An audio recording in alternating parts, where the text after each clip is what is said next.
With the holiday season just around the corner, and with the current pandemic situation that we're in right now, alam ko na sobrang challenging for us to think of gifts to give to our loved ones, specifically kids. Which is why in this video, I'm gonna be giving you my top 10 gift ideas for toddlers, most of which you can buy online.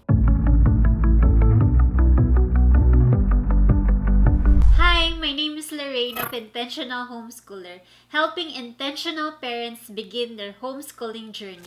In this channel, we do homeschooling tips, a day in the life videos, product reviews, and recommendations just like this. So if you are new here, welcome and consider hitting the subscribe button. Today, I'll be sharing with you toys and materials that you can choose from, which are beautiful and engaging. And as a personal preference, the things that I would recommend to you are developmentally appropriate, natural if possible, and open-ended toys. As we go through my list, feel free to check the link in the description to find out where you can buy or order these cool items.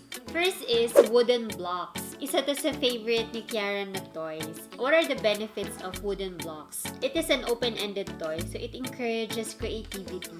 And research has shown that playing blocks supports the development of social skills, abstract and mathematical thinking, literacy, and many more.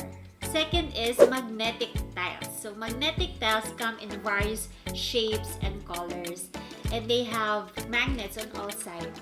They are also translucent, so they beautifully catches and filters sunlight or any artificial light. Ano yung benefits ng magnetic tile? So it's almost the same with the wooden blocks, but what I like about this is you can actually use this in your homeschooling because you can create 2 to 3-dimensional shapes, which allows your child to visualize it. At the same time, tayong mga moms, diba, minsan we're busy in the kitchen, preparing, cooking.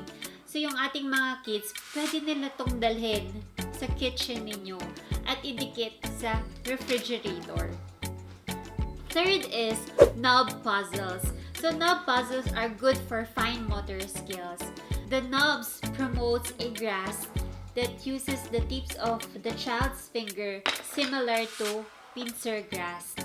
Toddlers who use knob puzzles are actually building their muscles and coordinations needed for writing. Fourth is wooden doctor kit. Isa to sa newest favorite toy ni Kiara. She just received this a month ago from her tita. Around the age of 2 to 3, kids start to play pretend games. Yung benefits of playing this kind of toy is that they are actively engaged in speech. This helps practice their language skills and verbalize their thoughts. Napapakita ko lang what's inside kasi sobrang ganda ng toy na to. Kasi sobrang tibay niya, makapal yung wood, at the same time, yung stethoscope is actually parang talaga siyang totoo. Maririnig mo yung heartbeat mo. Like this. Tutu, tutu. You know? Fifth is PIKLER triangle. So our daughter loves to play and move. So we have to think of materials and different kinds of activities that can help develop her gross motor skills. And in my own experience, this material helps our daughter become more confident, adventurous, and brave. PIKLER triangle comes with a slide ramp. So, pwede silang mag-climb at the same time, pwede silang mag-slide. So, para tong mini playground. Sixth is balance bike.